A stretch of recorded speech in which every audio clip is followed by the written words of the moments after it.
పాలు నీలో ఇస్తే తాగుతారు. అది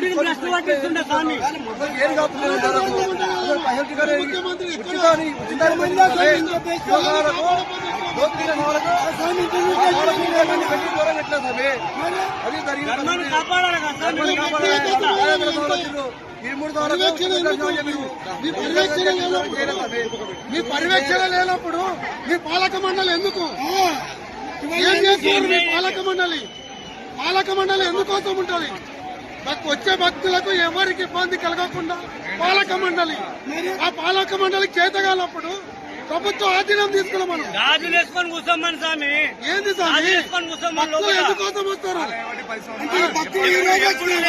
ఇంత ఇబ్బంది